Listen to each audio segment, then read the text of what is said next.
gloria y honra sea para el Señor. Amén. Amén. Así que vamos a orar para traer la palabra. Padre, te damos gracias por el día de hoy, Señor. Hoy oiré tu palabra, tu mensaje, Señor. Lo pondré por obra en mi mente, en mi corazón, en mi espíritu, Señor. No saldré de aquí como vine, Señor. Declaro que va a ser un rema en mi corazón, Señor, que me va a hacer temblar hasta los tuétanos del cuerpo, Señor. Y no saldré de aquí como vine, Señor. Y que tu Espíritu Santo va a limpiar todo aquello que no te agrada de mi vida, para que llegue a la meta del varón perfecto, ser a la imagen y semejanza de Cristo, Señor y Salvador nuestro. Te damos gracias por el día de hoy, por las personas que están aquí presentes, Señor, que no están por coincidencia, Señor, sino porque tú les has traído una palabra de vida, de revelación, de ánimo, que a pesar de que andemos en los valles de la sombra y de la muerte, no tenemos por qué temer mal alguno, porque tú estarás con nosotros. Gracias te damos en el nombre bendito y poderoso de Jesús. Amén, amén, amén, amén. ¿Quién vive? Cristo, y a su nombre, gloria. Y la casa del Señor está en victoria. Declárelo donde usted vaya, que usted es un hijo de Dios. Amén. Amén. Lavado con la sangre del Cordero. Amén. Que usted no costó bitcoins del internet, ni euros ni dólares, sino que costó la sangre preciosa del unigénito en la cruz del Calvario. Amén. Amén. Y la prédica que le traigo es acerca del valle de huesos secos. Amén. Y de hecho vamos a ver un corto video del mensaje para que podamos asimilar qué fue lo que le pasó al profeta. Mira, Dios le dio. eso fue lo que yo estudié hoy, Ezequiel 37. Santo, Ezequiel 37, mira, mi pastora estudió lo mismo. Y yo no le he llamado, y yo no he hablado con ella, y estudió el mismo mensaje para la gloria. O sea que estamos en el Espíritu, aleluya. Pero antes de entrar vamos a ver una introducción. ¿Quién era el profeta? Su nombre era Ezequiel. Vivía en el reino del sur de Judá, en el 586, el cual estaba dividido en dos reinos. Israel al norte y Judá al sur. Después de la muerte de Salomón se dividieron en dos reinos. ¿Ok? Ambos reinos fueron conquistados por Nabucodonosor II de Babilonia en el 597 a.C. Ezequiel nació de la tribu de Leví, era sacerdote y se encontraba en el extranjero, exiliado en Babilonia, cuando recibió el llamado a profetizar a los exiliados. ¡Wow! ¡Qué cosa más rara!, ¿no? Mientras estuvo en Israel no recibió esta palabra, sino que fue a través de una situación probable de desgracia, de que los invadieron y se los llevaron presos, cautivos. En la profecía que Dios le da a Israel se enfoca en el destierro y la destrucción de Jerusalén, así como la esperanza de la restauración futura de Israel como una sola nación sobre la faz de la tierra. Dicha profecía se cumplió el 14 de mayo de 1948, cuando Israel se declaró una nación en medio de muchos países árabes, lo cual ocasionó una guerra terrible, en donde los israelitas terminan ganándole a todo un mundo árabe alrededor, porque el Señor está con ellos. Amén. Amén. Amén.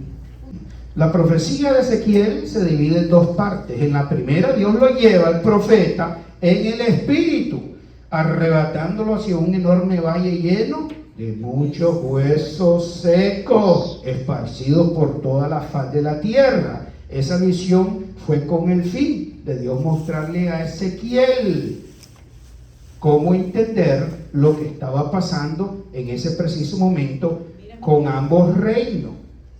De esta forma explicativa, Dios habla con el profeta dándole la respuesta de que Israel y Judá no serían más dos reinos separados, sino una sola casa de Israel, perdonada, restaurada por Dios. De esta forma explicativa, Dios pretende contestar las preguntas del profeta y del pueblo en el exilio, para tanto como ellos en el pasado como nosotros en el presente podamos entender los tiempos y el porqué de ciertos procesos dolorosos en la vida de los creyentes, tanto como lo vivieron los israelitas, como muchos cristianos vivimos el día de hoy. Amén. Cuando no hacemos caso a la voz de Dios. Amén.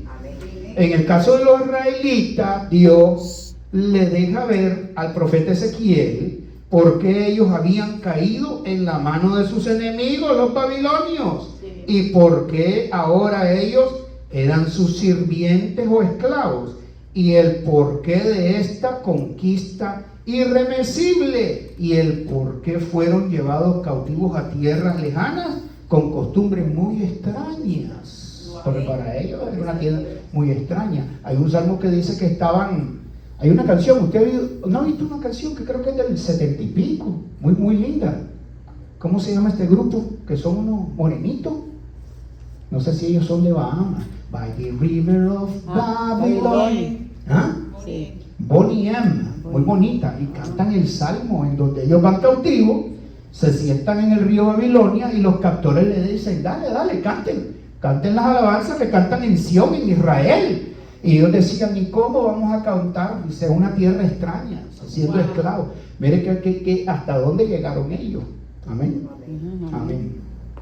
La palabra Babilonia proviene de Babel, que quiere decir confusión. ¿Se acuerdan de la torre de Babel? Sí. Ahí fue que el Señor le confundió las lenguas. Dios le revela al profeta por medio de esta visión la condición espiritual de Israel y el porqué de su desgracia, ya que el templo de Jerusalén fue saqueado y destruido. Y es que cada vez que los creyentes nos alejamos de Dios y nos salimos de su cobertura, estamos expuestos a las caídas, dejando que el pecado nos conquiste.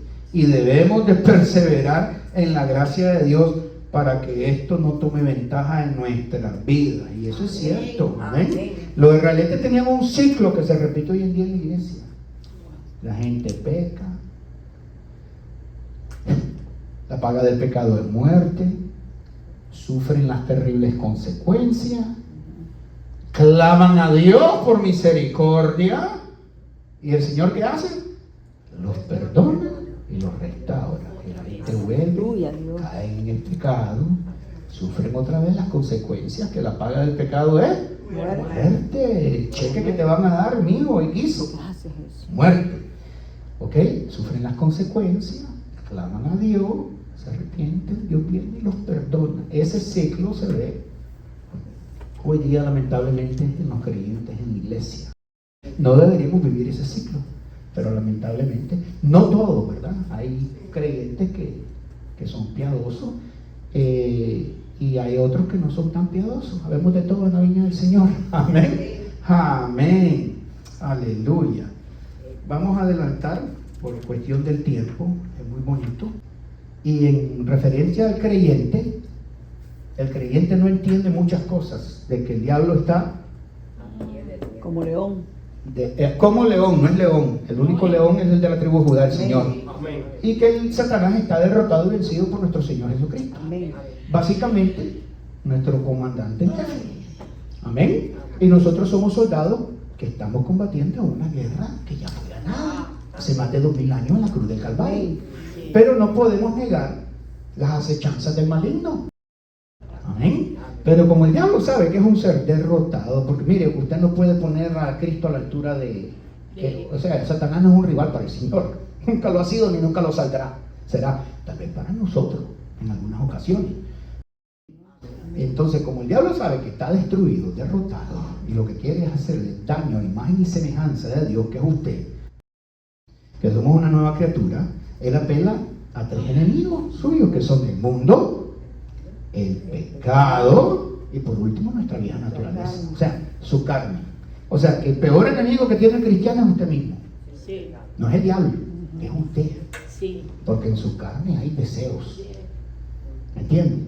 Y a veces su mente no se apoya en la palabra de Dios y usted se apoya en su propia prudencia, y ahí es donde vienen los golpes y las situaciones de la vida. En el caso de los judíos exiliados en Babilonia, el templo simboliza la identidad judía y la comunión de Dios con su pueblo escogido. Era algo simbólico y sagrado de la religión judía. el Señor habla con el profeta Ezequiel en dos partes. Amén. Y vamos a ir a la palabra en el nombre del Padre, del Hijo Jesucristo y de su Espíritu Santo. varón Rojacodex, su Santo Espíritu. Amén. Y a su letra dice, busque Ezequiel 37, 1 al 28. Busque Ezequiel 37, 1 al 28. Yo tengo Reina Valera. Usted puede usar la versión que usted quiera. Cuando lo tengan me dicen amén. Amén. La mano de Jehová vino sobre mí y me llevó en el espíritu de Jehová y me puso en medio de un valle que estaba lleno de huesos. 2. Y me hizo pasar cerca de ellos por todo en derredor. Y he aquí que eran muchísimos sobre la faz del campo. Wow. Y por cierto, secos en gran manera. Agarra esa palabra, secos. Eran huesos y secos. 3. Y me dijo, hijo de hombre, ¿vivirán estos huesos? Le dijo Dios, le preguntó al profeta. Y dije, Señor Jehová, tú lo sabes. 4. Me dijo entonces, profetiza sobre estos huesos y dile, huesos secos, oíd palabra de Jehová. 5. Así ha dicho Jehová el Señor a estos huesos. He aquí, yo hago entrar espíritu en vosotros y viviréis. Wow. 6. Y pondré tendones sobre vosotros y haré subir vuestras carnes y os cubriré de piel y pondré en vosotros espíritu y viviréis. Y sabréis que yo soy Jehová. Wow. 7. Profeticé pues como me fue mandado y hubo un ruido mientras yo profetizaba. Y aquí un temblor y los huesos se juntaron, cada hueso con su hueso. 8. Y miré, y aquí tendones sobre ellos, y la carne subió, y la piel cubrió por encima de ellos, pero no había en ellos espíritu. 9. Y me dijo, profetiza al espíritu, profetiza, hijo de hombre, y di al espíritu, así ha dicho Jehová el Señor, espíritu, ven de los 4 vientos, o sea, los 4 puntos cardinales, y sopla sobre estos muertos y vivirán. 10. Y profeticé como me había mandado, y entró espíritu en ellos y vivieron y estuvieron sobre sus pies un ejército grande en extremo. Wow. Amén. Eran guerreros. 11. Me dijo luego, hijo de hombre, todos estos son la casa de Israel. He aquí ellos dicen, nuestros huesos se secaron y pereció nuestra esperanza y somos de todo destruidos. 12. Por tanto profetiza y dile, así ha dicho Jehová el Señor, he aquí yo abro vuestros sepulcros, pueblo mío, y os haré subir de vuestras sepulturas y os traeré a la tierra de Israel. Wow, resurrección de muertos. 13.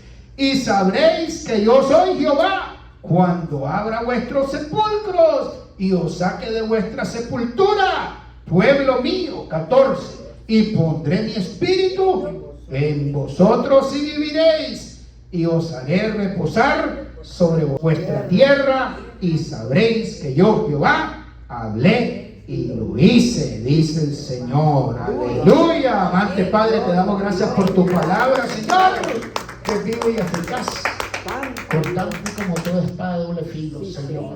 Háblanos, dirígenos, revélanos, Señor, lo que tienes para este pueblo, para esta iglesia, Señor. Oh Padre, en el nombre bendito de Jesús te damos gracias y solo a ti te rendimos gloria, poder y honra por los siglos de los siglos. Amén, amén y amén. El versículo bíblico sigue en la parte 2. Al profeta se le da una visión de los huesos secos, pero también se le da una explicación. Amén, amén.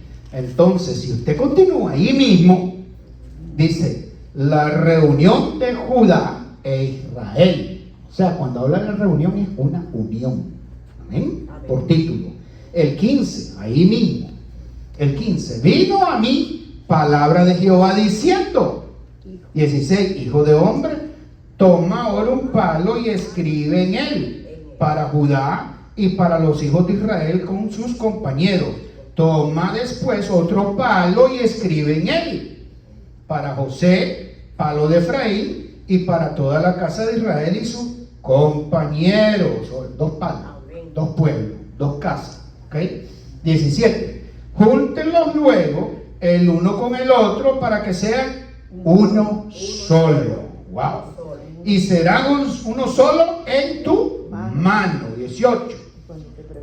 En cuanto te pregunten los hijos de tu pueblo diciendo, ¿no nos enseñarás qué te propones con eso? 19. Dile, así ha dicho Jehová el Señor, he aquí yo tomo el palo de José que está en la mano de Efraín y a las tribus de Israel, sus compañeros, y los pondré con el palo de Judá y los haré un solo palo y serán uno en mi mano. 20. Y los palos sobre los que escribirás estarán en tu mano delante de tus ojos. 21. Y les dirás, así ha dicho Jehová el Señor, he aquí, yo tomo a los hijos de Israel de entre las naciones a las cuales fueron, y los recogeré de todas partes, y los traeré a su tierra.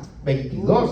Y los haré una nación en la tierra, en los montes de Israel, y un rey será a todos ellos por rey. Y nunca más serán dos naciones, o sea, dos reinos aparte, o dos pueblos, ni nunca más serán divididos en dos reinos. 23. Ni se contaminarán ya más con sus ídolos, con sus abominaciones y con todas sus rebeliones, y los salvaré de todas sus rebeliones con las cuales pecaron, y los limpiaré y me serán por pueblo y yo a ellos por Dios. 24. Mi siervo David será rey sobre ellos y todos ellos tendrán un solo pastor y andarán en mis preceptos y mis estatutos guardarán y los pondrán por obra. 25. Habitarán en la tierra que di a mi siervo Jacob, en la cual habitaron vuestros padres. En ella habitarán ellos, sus hijos y los hijos de sus hijos para siempre. Y mi siervo David será príncipe de ellos para siempre. 26. Y haré con ellos pacto de paz.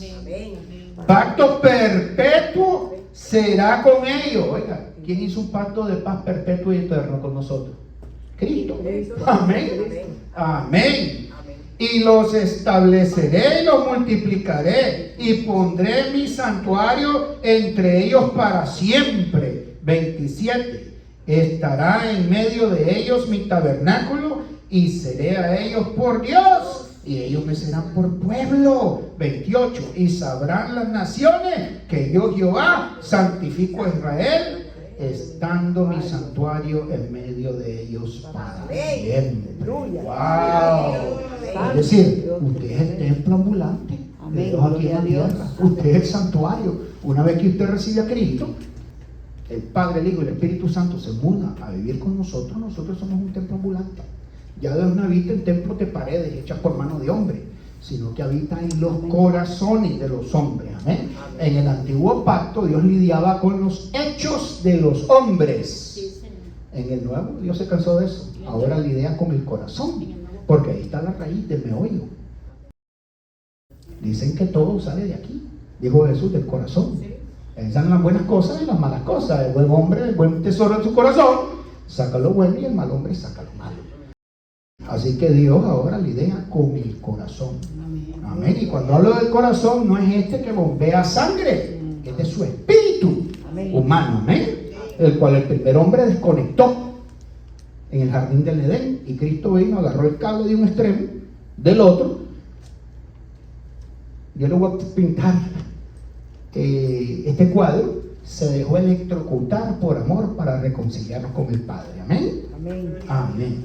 El libro de Ezequiel nos deja ver dos partes o aspectos. Uno, el valle de huesos secos y su restauración.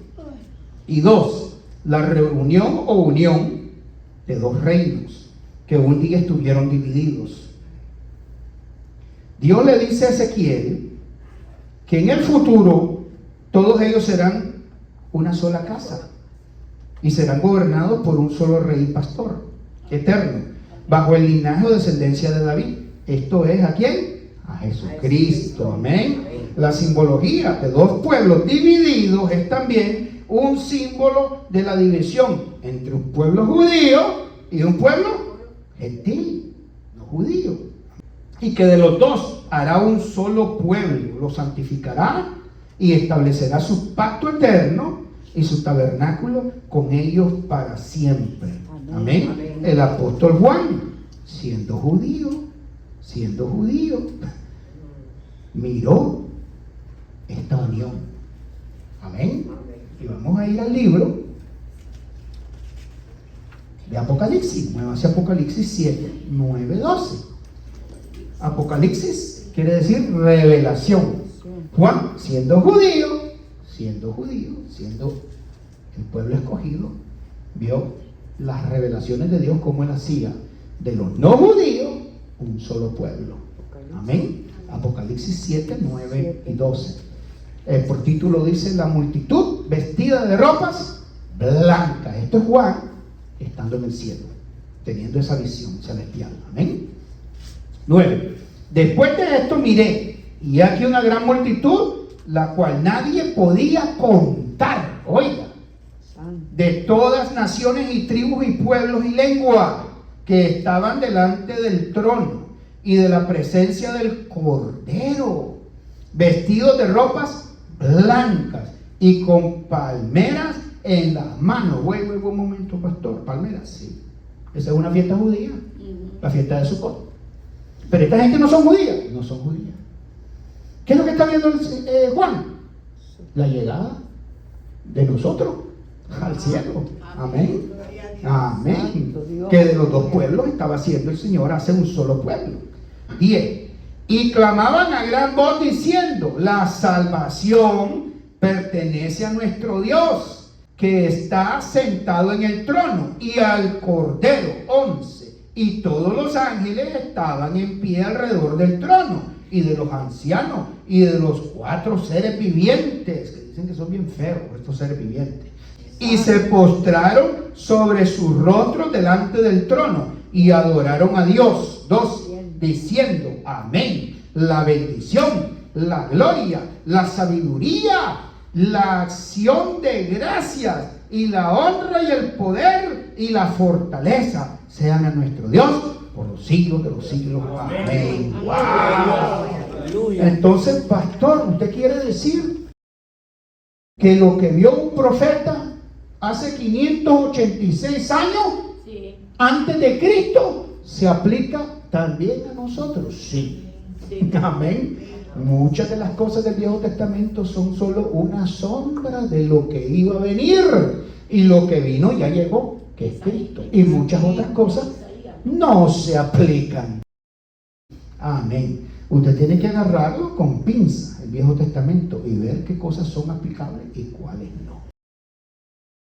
Amén. Amén. Vamos a Efesios 2, 14, 22. Estamos hablando que Dios va a hacer de dos pueblos uno, porque realmente a quien le dieron la bola al principio fue a los judíos, la pelota. Pero ¿qué pasó con ellos? No pasaron la pelota. O sea, no supieron jugar el béisbol.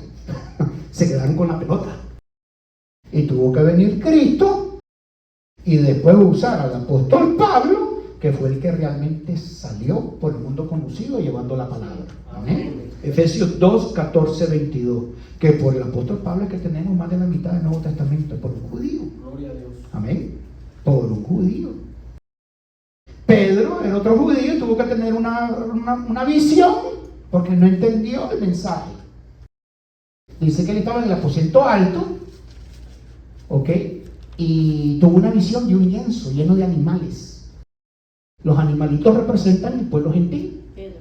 ¿Okay? Pedro en la visión, en el aposento alto, a la orilla del puerto, de Jope. Nosotros conocimos la casa, el segundo piso era así chiquitito, como por aquí. Las tienen con tablas porque son mileniarias y se caen las paredes. Las tienen aguantadas con una tabla. Y creo que anda por aquí, ahí el segundo piso. Parece que antiguamente eran bien bajitas la gente, los israelitas. Por eso cuando hablan de gigante, el gigante era como los basquetbolistas de ahora. ¿Me entienden? No como se los pintan en las películas. En las películas le pintan una exageración. ¿Me entienden? Pero ellos eran bajitos. Inclusive la gente en Machu Picchu, en Perú, las puertitas eran más pequeñas, la gente era más pequeña, la alimentación era muy diferente. Y entonces miraban a los hombres como gigantes en aquella época, ¿ok? Pero ellos me imagino que no nos llegaban ni al hombro.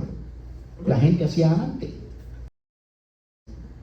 Amén. Efesios 2, 14, 22 dice, el título que antecede, que está en el 12, Efesios, yo estoy en el 14, pero en el 12, reconciliados por medio de la cruz.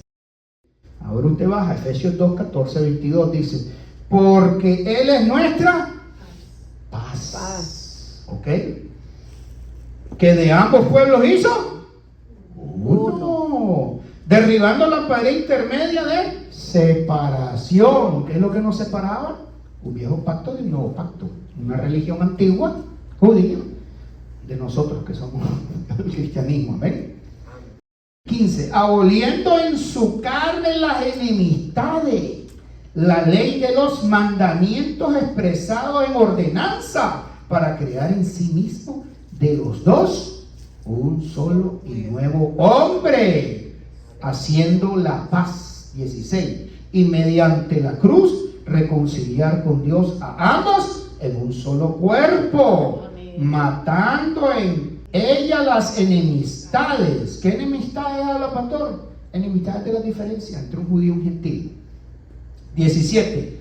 Y vino y anunció la buena nueva de paz a nosotros que estábamos lejos y a los que estábamos cerca, o sea, tanto a gentiles como judíos. 18.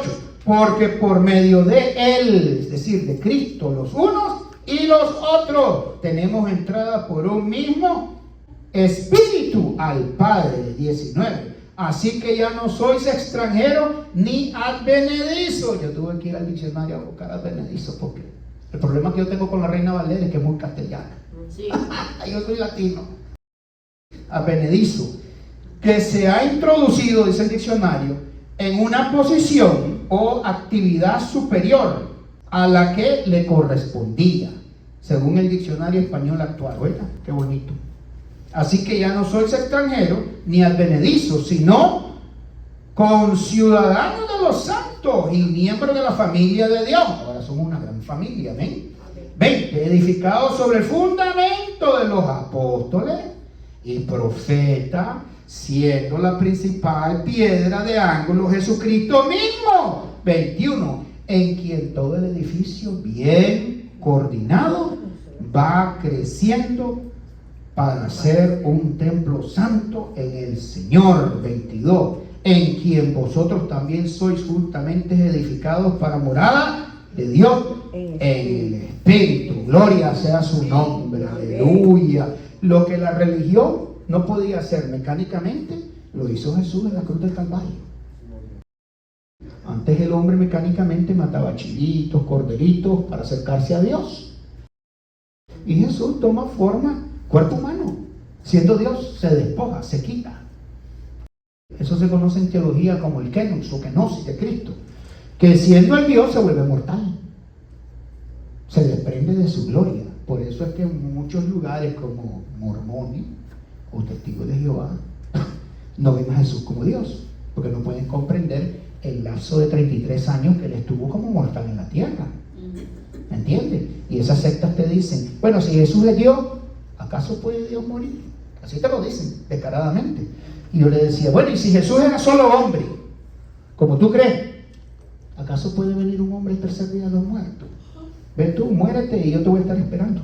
A ver si tú sales de la tumba y regresas a mí. Y se quedan callados.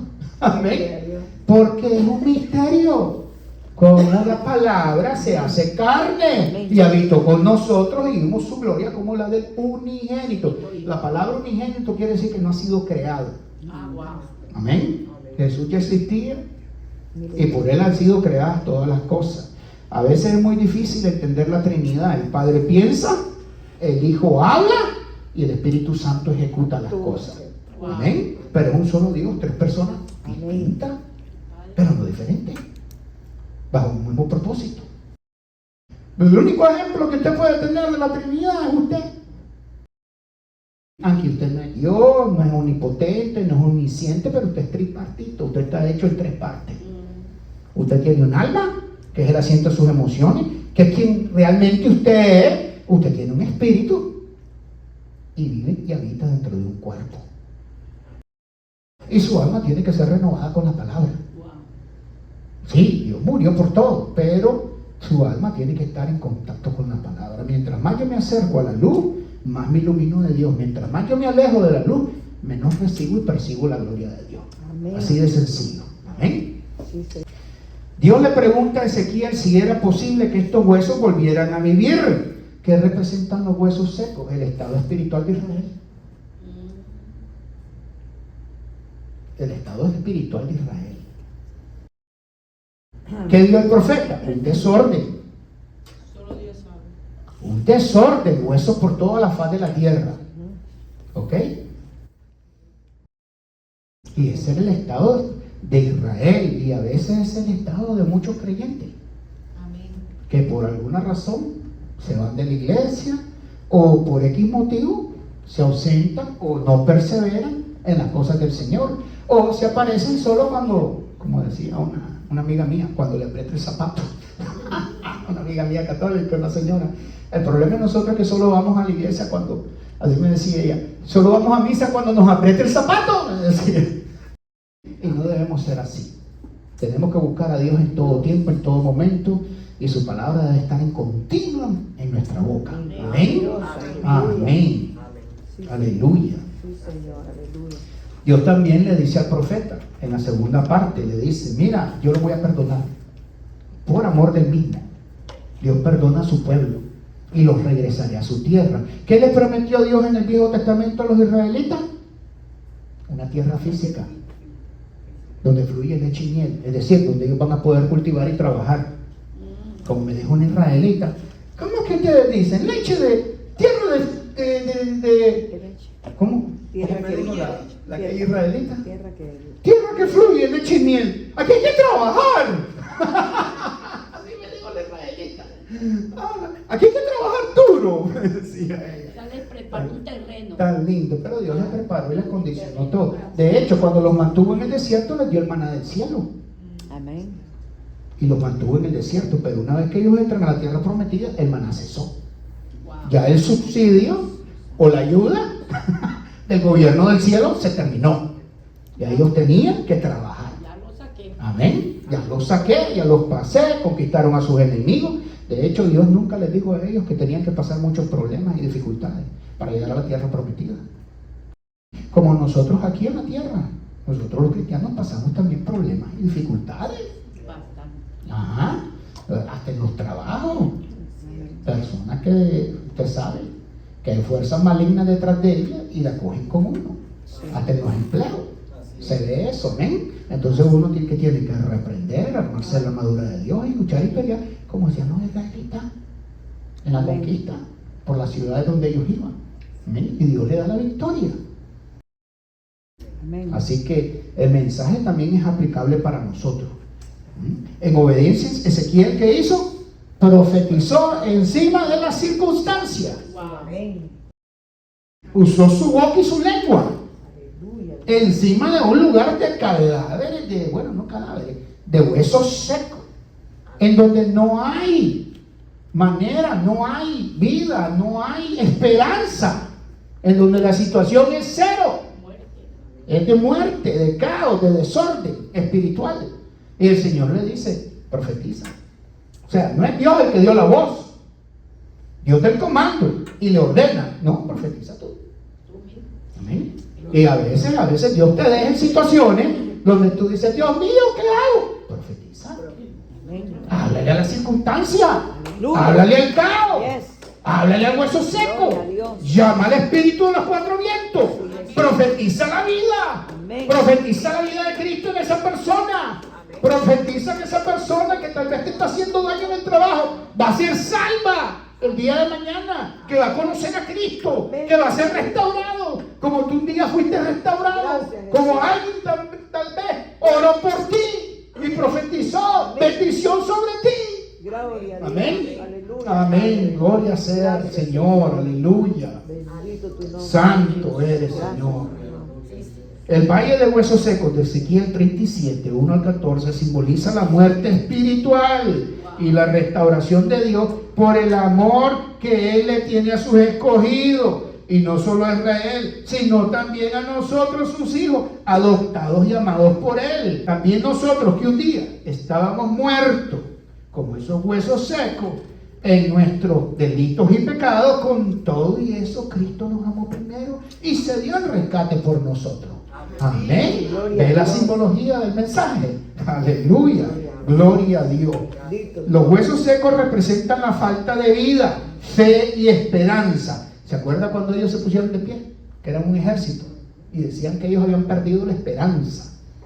Mientras que la posterior resurrección representa la restauración y la esperanza de Dios hacia una vida nueva, renovada y eterna por el Espíritu Santo. Esta visión se aplica a la restauración de Israel tras el exilio babilónico, pero también tiene un significado más amplio para cualquier persona que se sienta espiritualmente muerta o sin esperanza o desanimada, la cual se ha alejado de Dios y también puede ser restaurada y perdonada a un nivel espiritual nuevo para servirle al Señor y seguirle, ya que la sangre de Cristo nos limpia de todo pecado. Amén. Y usted la puede aplicar. Amén. Gloria a Dios. Bendiciones a todos.